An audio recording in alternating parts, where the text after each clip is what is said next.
Hello viewers, তোমরা কেমন আছো? আশা করি প্রত্যেকে ভালো আছো। আজকে আমরা দশম শ্রেণীর চতুর্থ অধ্যায় আয়তঘনের কোষে দেখি 4-এর অঙ্কগুলো করার চেষ্টা করব। তো দেখো, শুরুতেই আমরা 1-এর অঙ্কটা দেখি। 1-এর অঙ্কটি কি বলেছে? আমরা পরিবেশের 4টি আয়তঘনাকার ও 4টি ঘনকাকার বস্তুর নাম লিখি। তো চলো শুরু করা যাক। দেখো,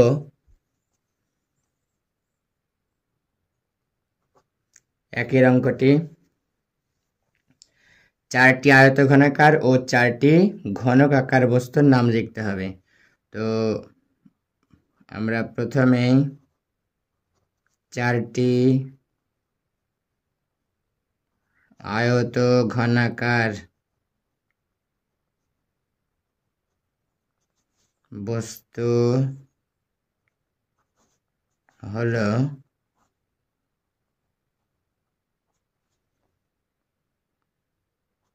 দেখো,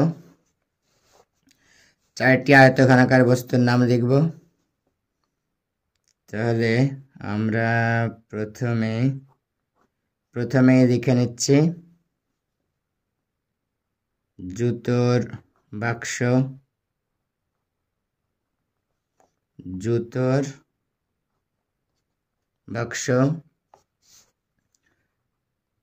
2 নম্বরে লিখব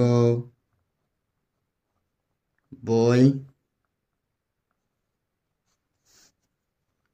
3 নম্বরে লিখব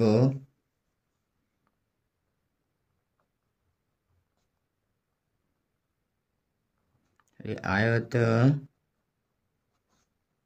ঘনাকার বাক্স। 4 নম্বরে লিখব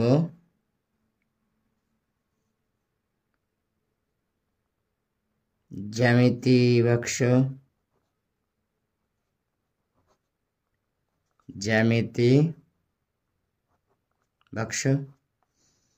তাহলে 4টি আয়তঘনাকার বস্তু হলো জুতোর বাক্স, বই, আয়তঘনাকার বাক্স। 4 নম্বরে কি লিখেছি? জ্যামিতি বাক্স। এবার আমরা 4টি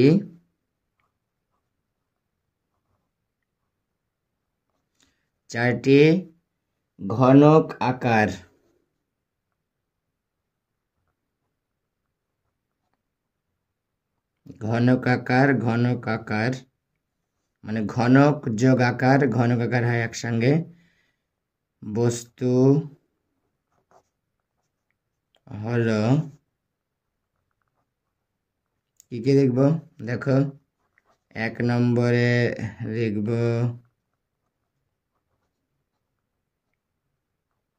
রুবিক্স কিউব। 2 নম্বরে লিখব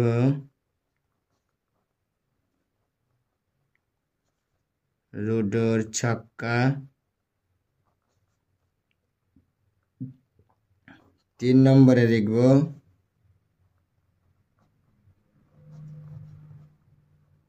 আইস কিউব।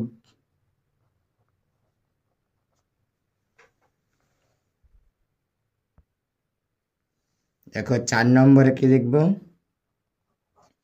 4 নম্বরে লিখব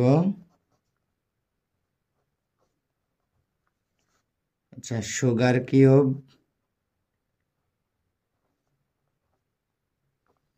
এই 4টি লিখলে হয়ে যাবে। এবার দেখো, আমি প্রথম থেকে আবারও বলছি, 4টি আয়তঘনাকার বস্তু হলো জুতোর বাক্স, বই, আয়তঘনাকার বাক্স, 4 জ্যামিতি বাক্স। এবার 4টি ঘনকাকার বস্তু হলো 1 নম্বরে রুবিক্স কিউব, 2 নম্বরে লুডোর ছক্কা, আচ্ছা এটা 6 হবে, ছক্কা। 3 নম্বরে আইস কিউব, 4 নম্বরে সুগার কিউব। এই 4টি করে লেখা হলো 4টি আয়তঘনাকার বস্তু এবং 4টে ঘনকাকার বস্তুর নাম। এবার দেখো 2 নম্বর প্রশ্নে কি বলেছে। দেখো 2 নম্বর প্রশ্নে বলেছে পাশের আয়ত ঘনাকার চিত্রের তলগুলি, ধারগুলি ও শীর্ষবিন্দুগুলির নাম লিখি। তো দেখো এই ছবিটা আমরা একবার এঁকে নিই, তাহলে আমাদের লিখতে সুবিধা হবে।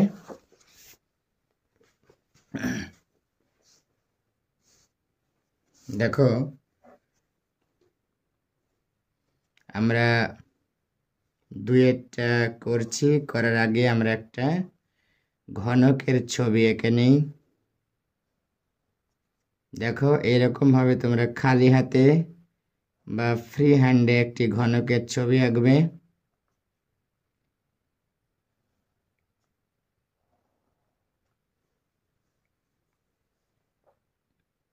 এটা যোগ করে দেব, এখান থেকে এটা যোগ করে দেব, এটা যোগ করব, এটা যোগ করব, তাহলে এই মোটামুটি একটা ঘনক তৈরি হলো। এবার দেখো আমি নামগুলো লিখে দিই। দেখো এইটা আছে এ বি সি ডি, ওপরের তালিটা। এই পাশে আছে ই, এই পাশে এফ, আর এইখানে বি আছে, এখানে এইচ, আর এই উল্টো দিকে আছে জি। তাহলে আমরা এবার তলগুলি, ধারগুলি ও শীর্ষবিন্দুগুলির নাম লিখব। দেখো তাহলে আমরা প্রথমে কি লিখব? আচ্ছা, তাহলে লিখব আয়ত ঘনাকার। এটা আমি হয়তো ঘনক বলে ফেলেছি, কিন্তু ঘনক এটা আয়ত ঘন। তো আয়ত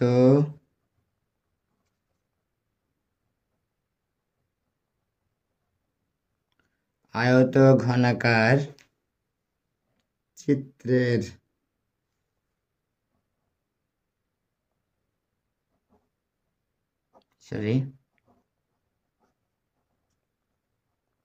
চিত্রের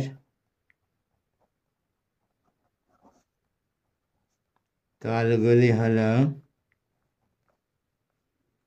দেখো কি কি লিখব? এ বি সি ডি, নিচে লিখছি এ বি সি ডি হবে। এই পার্টটা হবে কি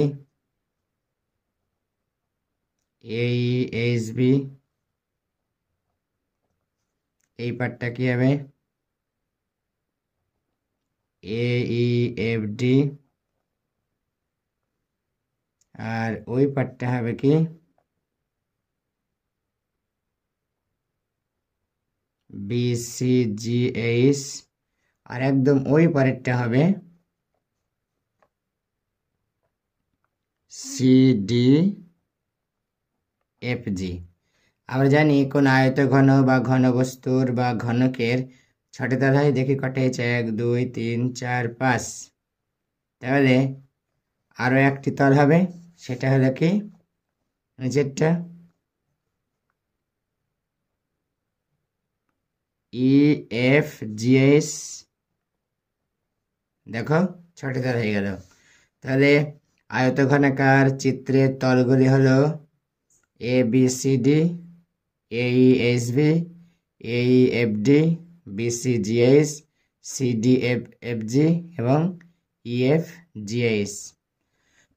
দেখো এ বি সি ডি এই উপরের তলটা, এইটা এ বি সি ডি উপরের তলটা, এই H B, A E H B এই সামনের তলটা, এবং এই F D, A E F D পাশের তলটা, আর বি সি জি এইচ ডান পাশের তলটা, সি ডি এফ জি, দেখো সি ডি এফ জি অর্থাৎ ওই উল্টো পাশের তলটা, আর ই এফ জি এইচ নিচের তলটা। তাহলে আমরা 6টি তলের নাম লিখে ফেললাম। এবার দেখো কি বলেছে, হ্যাঁ বলেছে ধারগুলি। এবার ধার মানে এইটা, আমরা জানি কোনো আয়তঘন বলো বা ঘনবস্তু বলো অথবা ঘনক বলো না কেন, এর কিন্তু 12টি ধার থাকে। তো দেখো 12টি ধার আমরা লিখব। তাহলে লিখব যে আয়ত ঘনাকার চিত্রের ধারগুলি হলো কি কি হবে? দেখো ধারগুলি অর্থাৎ এবি, বিসি, সিডি, ডিএ, তারপরে এই ডিএফ, বিএইচ, জিসি বা সিজি, তারপরে ইএফ, ইএইচ, জিএইচ আর এফজি। দেখো 12টি হলো কেন দেখে নেওয়া যাক। 1 2 3 4 5 6 7 8 9 10 11 12। হ্যাঁ, 12খানা ধার হয়ে গেছে। তাহলে আমরা কি পেলাম? আয়তঘনাকার চিত্রের ধারগুলি হলো কি কি ধার? এ বি অর্থাৎ এ থেকে বি এর দূরত্ব এ বি ধার একটা, বিসি একটা, সিডি আর একটা, ডিএ আর একটা, 4টি পেলাম। এবার ডিএফ, ডিএফ মানে ডিএফ এইটা ডিএফ, তারপরে আছে কি বিএইচ অর্থাৎ এইটা বিএইচ, তারপরে কি আছে জিসি, জিসি মানে জিএসি এই যে ওই পাশেরটা, তারপরে কি আছে ইএফ, ইএফ এইটা ইএফ, তারপরে ইএইচ, তারপরে জিএইচ আর এফজি। এই 12টি ধারের নাম লেখা হয়ে গেল। এবার দেখো শীর্ষবিন্দুগুলির নাম। তাহলে একই রকম করে লিখব। আচ্ছা, প্রত্যেকটাই অতএব দিয়ে দিই বা সুতরাং অতএব। এবার কি লিখব? আয়ত ঘনাকার, সরি এটা তো হবে আয়ত ঘনাকার চিত্রের শীর্ষবিন্দুগুলি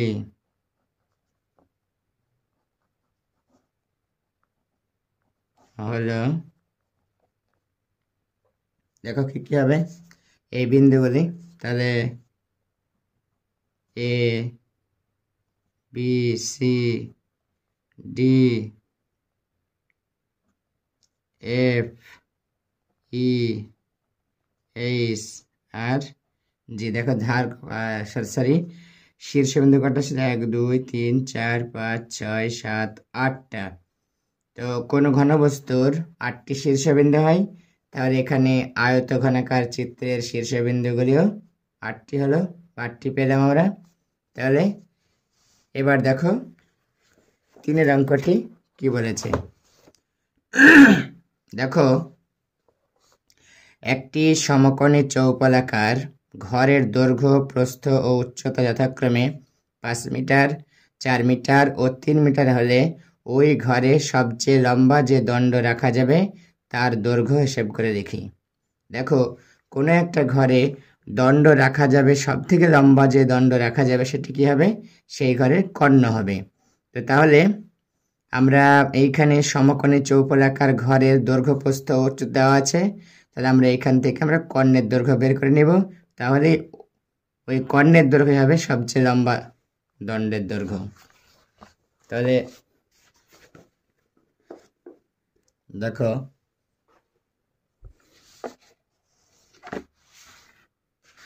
আমরা এখানেই শুরু করছি।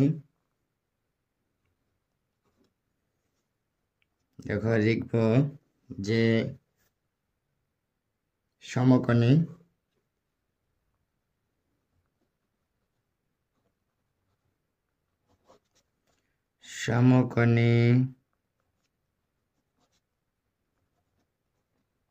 চৌপলাকার ঘরের দৈর্ঘ্য 5 মিটার, দৈর্ঘ্য সমান 5 মিটার, প্রস্থ সমান কত 4 মিটার,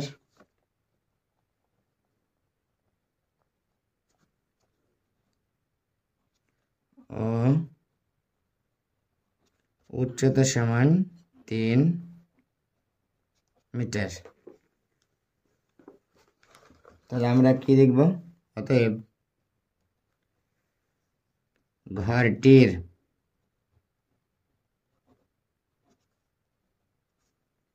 ঘরটির কর্ণের দৈর্ঘ্য,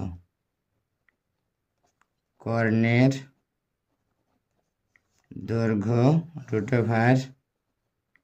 দৈর্ঘ্য স্কয়ার প্লাস প্রস্থ স্কয়ার প্লাস উচ্চতা স্কয়ার এত মিটার। 5 5 25, 4 4 16, 3 3 9 মিটার। যোগ করলে কত হবে? 25 আর 16 41 আর 9 50, √50 মিটার, আর এইটা মানে 5√2 মিটার। তাহলে আমরা এবার লিখে দেব যে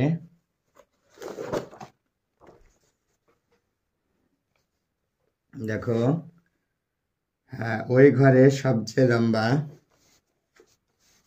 অতএব ওই ঘরে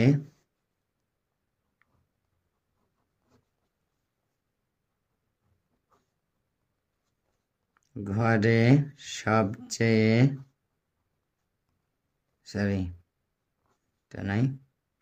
সবচেয়ে লম্বা যে দণ্ড রাখা যাবে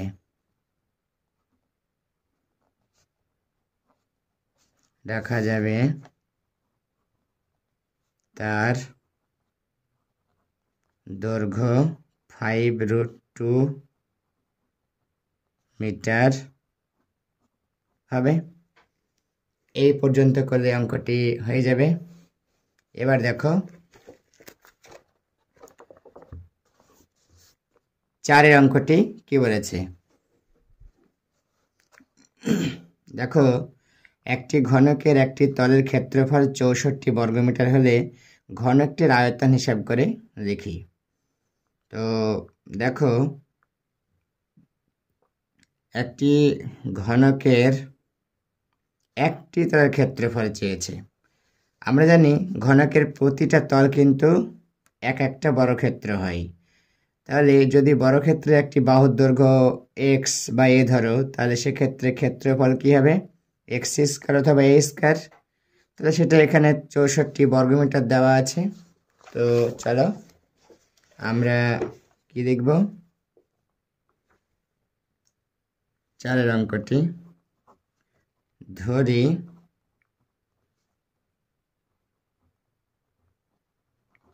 ঘনকটির একটি তলের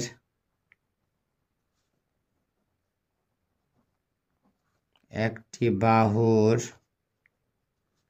দৈর্ঘ্য x মিটার। অতএব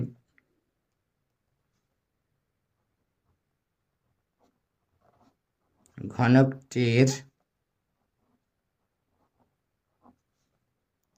একটি তলের ক্ষেত্রফল কত হবে? বাহু স্কয়ার x² বর্গমিটার। আবার দেওয়া আছে ঘনকটির একটি তলের ক্ষেত্রফল 64 বর্গমিটার। তাহলে অতএব শর্তে বা শর্তানুসারে আমরা কি লিখতে পারবো? x² = 64 বা x √64, অতএব x 8। এখানে দেখো যেহেতু √64 আছে তাহলে এখানে +-8 হয়, কিন্তু আমরা মাইনাসটা লিখব না অগ্রাহ্য বলে, কারণ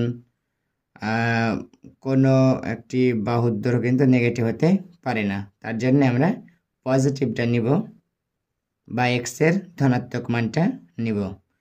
তো এবার দেখো কি চেয়েছে ঘনকটির আয়তন। তো ঘনকের আয়তনের সূত্র কি? বাহু কিউব। তাহলে চলো, অতএব ঘনকটির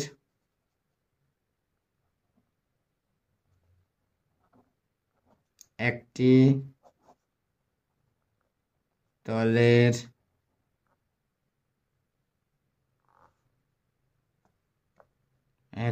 তলের বাহুর দৈর্ঘ্য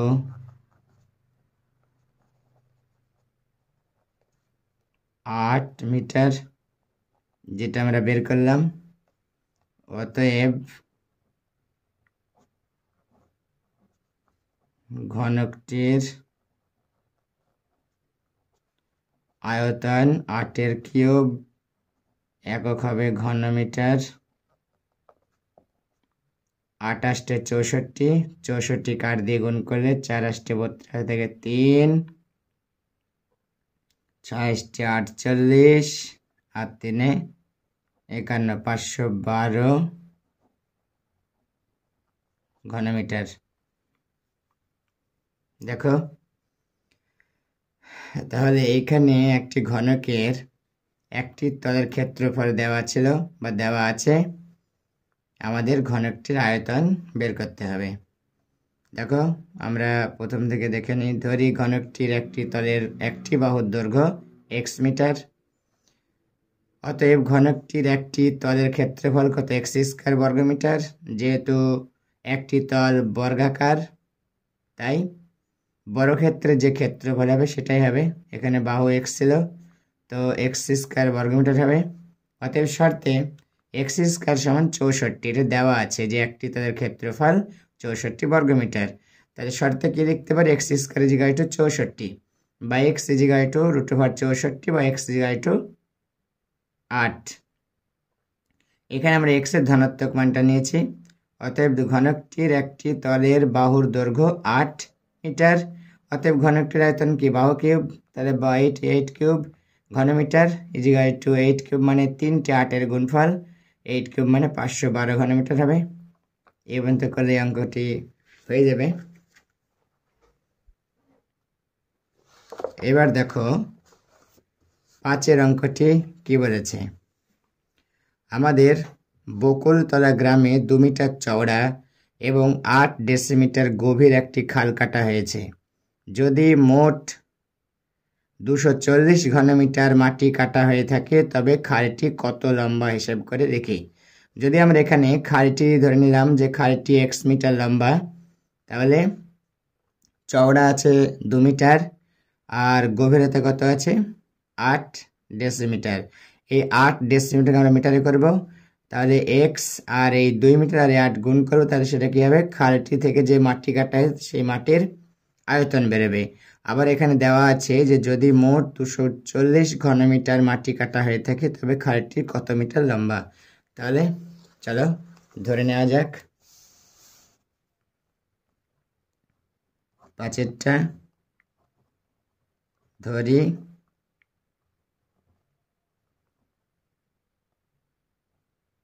খালটি x মিটার লম্বা। তাহলে এবার খালটি চওড়া দিয়েছে 2 মিটার।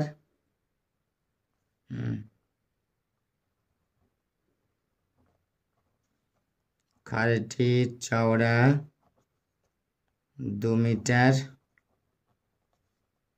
ও 8 ডেসিমিটার বা 0.8 মিটার গভীর। অতএব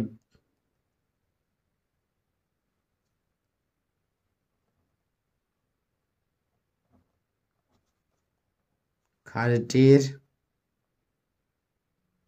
কাটামাটির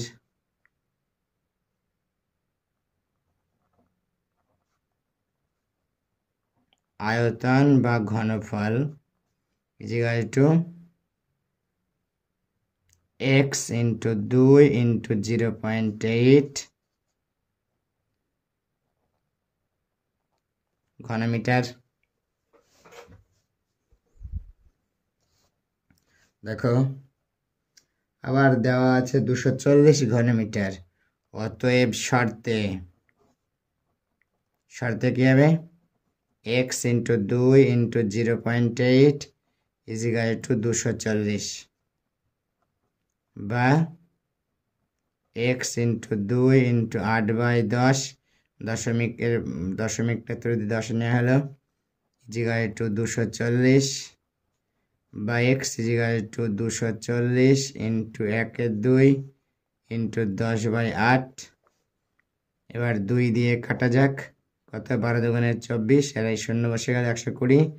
8 দিয়ে কাটো, 8 একে 8, ওই থাকলো 4, 5 8 40। অতএব x ইজিক্যাল টু 15 আর 10 গুণ করলে 150। তাহলে আমরা এবার লিখব অতএব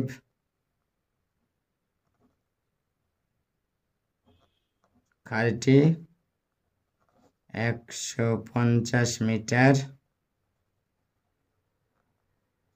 লম্বা। দেখো আমরা কি করেছি, ধরি খালটি x মিটার লম্বা, খালটির চওড়া দেওয়া আছে 2 মিটার ও 8 ডেসিমিটার বা 0.8 মিটার গভীর। খালটির কাটা মাটির আয়তন কি হবে? x into 2 into 0.8 ঘনমিটার। অতএব শর্তে x ইন্টু 2 ইন্টু 0.8 ঘনমিটার মানে এটা সমান 240 বা x into 2 into 8/10 equal to 240 বা x equal to 240 into 1/2 into 10/8। এবার এই 2 দিয়ে কাটলে 120, 120কে 8 দিয়ে কাটলে 15, 15 ইন্টু 10 150। অতএব খালটি 150 মিটার লম্বা। তোমাদের কাছে একটি আবেদন করব, যদি চ্যানেলটিকে ভালো লেগে থাকে তাহলে অবশ্যই সাবস্ক্রাইব করবে, সেই সঙ্গে পাশের বেল আইকনটি প্রেস করবে এবং লাইক, শেয়ার ও কমেন্ট করতে ভুলবে না কিন্তু।